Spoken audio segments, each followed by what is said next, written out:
Bonjour à toi cher spectateur, et aujourd'hui parlons du film Une suite qui dérange, le temps de l'action, réalisé par Bonnie Cohen et John Schenck. L'histoire, Al Gore continue son combat pour faire en sorte que le monde se réveille et arrête de polluer la planète, et on va surtout le suivre en fait pendant la préparation de la COP 21 qui a eu donc lieu en novembre 2015. Une vérité qui dérange avait clairement été un film coup de poing à sa sortie, donc c'était en 2006, donc il y a 11 ans. C'était un film qui à l'époque avait reçu le prix du meilleur documentaire aux Oscars, et c'était un long métrage qui surtout avait eu un réel impact parce que ça avait fait partie en fait de toute cette espèce d'énorme révolution qui avait eu lieu au début des années 2000 sur le fait que la planète était clairement en train de crever et qu'il fallait arrêter de merder avec. Donc en soi, à l'époque, c'était un film révolutionnaire. Pourquoi faire une suite en 2017 ?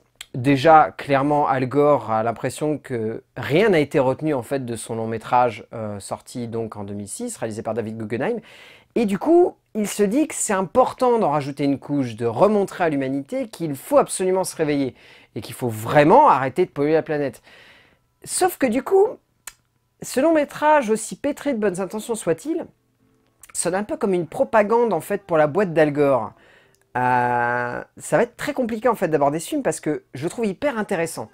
Il y a un vrai message et il est très bien véhiculé, notamment par Bonnie Cohen et John Schenck, qui arrivent de manière très intelligente en termes de scénographie, parce que ça va être simple, il n'y a pas vraiment d'écriture en fait dans le film. Le film est vraiment un documentaire dans l'aspect le plus rudimentaire qui soit, dans le sens où on va alterner des passages entre une conférence d'Al Gore devant ces espèces de militants qui vont comment dire, donner la bonne parole aux autres pour montrer qu'il faut absolument changer nos gestes pour sauver la planète, et sa campagne donc qui va l'amener à intervenir pendant la COP 21. Donc il n'y a pas vraiment d'écriture, c'est plus en termes de mise en scène. Et Bonnie Cohen et John Schenck arrivent très très bien à retranscrire cela. Bonnie Cohen est en plus une scénographe et John Schenck un vrai directeur de la photographie. Donc les deux arrivent à trouver un bon complément et arrivent à offrir un film qui en termes de rythme et de scénographie est hyper intéressant. Dynamique, punchy et vraiment bien foutu. Le souci que j'ai avec ce film, donc aussi pétri de bonnes intentions comme je disais en début de vidéo, c'est que ça sonne vraiment comme de la propagande pour la boîte d'Al Gore.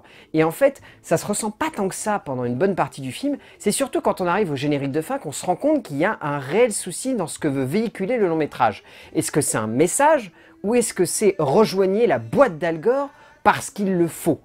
C'est ça le souci. Il y a un vrai problème en fait dans ce que veut véhiculer le long métrage. On sent qu'il y a deux scénographes et metteurs en scène qui ont envie de véhiculer un message de protection de l'environnement, et derrière on a un mec qui est tellement obsédé par cela qu'il en finit par limite faire de la propagande en fait pour sa boîte. Et du coup, nous en tant que spectateurs, on est convaincus par le message, mais on n'est pas convaincus par le film. Et c'est vraiment le genre de long métrage duquel on ressort en se disant il y a une putain d'idée, mais pourquoi tu l'amènes de cette manière-là? Pourquoi tu veux absolument mettre en avant surtout ta boîte à la fin comme message final de ton métrage, alors que tout le long tu nous as surtout mis en avant que il fallait avant tout se réveiller.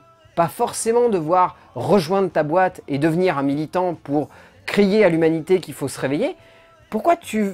C'est vraiment compliqué comme long métrage parce que moi je l'aime vraiment, je le trouve intéressant, je trouve qu'il a un message qui prend aux tripes et qui donne vraiment envie de se battre pour des choses pour lesquelles on est clairement impliqué.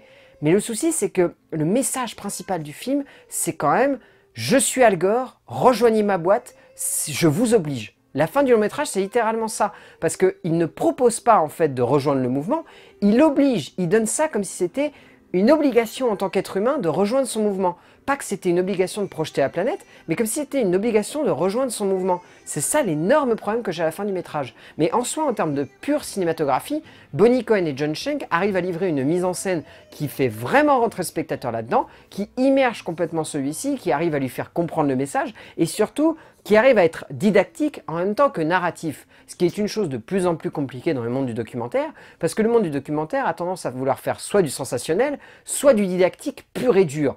Et donc quand c'est du didactique pur et dur, c'est chiant, et quand c'est du sensationnel, c'est larmoyant. Donc là, ils arrivent plutôt bien à équilibrer les deux, ce qui fait que tout au long du film, on se sent impliqué.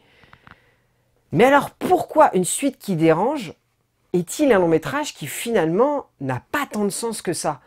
C'est parce que Al Gore est érigé en figure emblématique de la révolution écologique et que résultat, il n'y a pas de recul par rapport à ça.